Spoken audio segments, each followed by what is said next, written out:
2 பேராக இருக்கிறதுனால காய் ஏதாவது வேணும்னா ஒரு பொருள் 2 பொருளுக்காக எதுக்கு நான் என்னால் நடக்க முடியல அப்படின்னு பையனை அனுப்பி விடுறது. அது கருவேப்பிலெல்லாம் கேட்டு வாங்கிட்டு வராது. கருவேப்பிலை வாங்கிட்டு வாப்பான்னு சொன்னால் வச்சுக்கிட்டு ஏதோ வேப்பிலை கொத்த வச்சு சாமி ஆடுற மாதிரி வாங்கிட்டு வரும். அதனால நான் அதுக்கிட்ட கருவேப்பிலைன்னு இப்போ கொஞ்ச நாள் சொல்கிறதில்ல. 2-3 தடவை அனுபவப்பட்டது. ஃப்ரிட்ஜு இல்லை, அது வீணாக போயிடுது. அதனால நான் இப்போ சொல்கிறதில்ல. நான் போனேன்னா காய் வாங்கிட்டு தம்பி ஒரே ஒரு இனுக்கு கருவேப்பிலை கொடுப்பா அப்படின்னு கேட்டேன்னா அப்படியே ஒரு கொத்தை எடுத்து கொடுப்பாங்க. அதுவும் வேஸ்ட்டுன்னு சொல்லி நான் திரும்ப அவங்கக்கிட்டே கொஞ்சம் எடுத்துகிட்டு கொடுத்துட்டு வந்துடுவேன். இது எதுக்கு இந்த கதைன்னா கருவேப்பிலையும் இல்லைங்கிறது தான். அவ்வளோதான். சரி, இப்போ இதை வதக்கணும். நல்லா இது வதங்கின பிறகு இந்த புளிக்கரைசலையும் மசாலாவையும் கொஞ்சம் உப்பும் போட்டுட்டா குழம்பு கொதித்து மணம் சுண்டி வந்துச்சுன்னா வெங்காய குழம்பு ரெடி ஆயிரும். அது வரைக்கும் ரெஸ்ட் எடுக்கலாமா? ரெஸ்ட் எடுக்கிறீங்களா? எனக்கு வேலை இருக்குது, நீங்கள் ரெஸ்ட் எடுங்க. இந்த வெங்காயத்தை பார்த்தீங்கன்னா அப்படியே பெருசாக நறுக்கி போட்டிருந்தேன். ஆனால் இப்போ இதை கிளறுனதில் வதங்கினதில் அப்படியே பாதியாக பாதி எதழாக ஆயிடுச்சு. செவந்துருச்சு. இப்போ நம்ம இந்த புளிக்குழம்பு மசாலா போட்டுட்டு இந்த தண்ணி புளி தண்ணி இருக்கு இல்லையா, அதையும் ஊற்றிடலாம். உப்பு போட்டேன்னா போடலையா? போட்டேன். உப்பு போட்டேன். வெங்காயத்தோடையே போட்டேன் நான். அதை உங்களுக்கு காமிச்சேன்னா காமிக்கலையான்னு தெரில. உப்பு போட்டேன். அவ்வளோதான். இனி குழம்பு கொதித்து வற்றினதும் வெங்காய குழம்பு ரெடி ஆயிரும். நான் இந்த 2 நாளாக வீடியோவுக்காகத்தான் இந்த குழம்பு கூட்டு வைக்கிறதையே போடுறேன். இதை போய் காமிச்சிக்கிட்டு இருப்பானா அப்படின்னு நம்ம ஏதாவது புதுசாக செய்யணும், அதை வீடியோ போடணும் அப்படின்னு ஒரு எண்ணம். சரி, இதுவும் தெரியாத ஏதாவது ஒரு ஆளுக்கு யூஸாக இருக்கும். சரி நம்ம போய் உட்காந்து ரெஸ்ட் எடுப்போம். அது வரைக்கும் இது நல்லா கொதித்து வற்றி வரட்டும். வாழைக்காய் பருப்பு கூட்டுக்கு நான் கடுகுக்கு பதிலாக சீரகம் போட்டு தாளிக்கிறேன். அவ்வளோதான், முடிஞ்சு போச்சு. ஏதோ ஒரு நல்ல பொருள் போட்டு தாளித்தா சரி.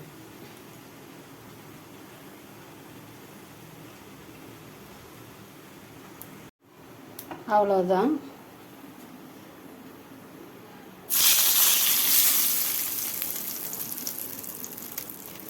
நாம் இன்னைக்கு வெங்காய குழம்பும் வாழைக்காய் கடலைப்பருப்பு கூட்டும். இது முன்னாடி அந்த காலத்தில் நிறைய பேர் வைப்பாங்க, இப்போ வைக்கிறாங்களா என்னன்னு தெரியல. நல்ல ருசியாக இருக்கும் இப்படி செஞ்சோம்னா. இதில் தேங்காயில் வெள்ளைப்பூடெல்லாம் போட்டு அரைச்சி சாப்பிடும்போது நல்ல ருசியாக இருக்கும். சரி, இன்றைக்கி நம்ம வீடியோ பார்த்தவங்க புதுசானவங்களாக இருந்தால் ஒரு சப்ஸ்கிரைப் பண்ணிவிட்டு நம்ம வீட்டுக்கு சாப்பிடுவாங்க. நல்ல டேஸ்டியான குழம்பும் தொட்டுக்கிறதுக்கு கூட்டும் வத்தல் வடகம் அதுகளும் உண்டு. இப்போ புதுசாக வரவங்க ஒரு சப்ஸ்கிரைப் பண்ணிவிட்டு லைக் பண்ணிவிட்டு மறுபடியும் நம்ம வீட்டுக்கு வர்றதுக்கு ஒரு பெல் பட்டன் கிளிக் பண்ணிவிட்டு வாங்க. இந்த வீடியோவை பார்த்த எல்லாருக்கும் சக்தி கிச்சனோட மனமார்ந்த நன்றியும் வணக்கம். அடுத்த வீடியோவில் பார்க்கலாம்.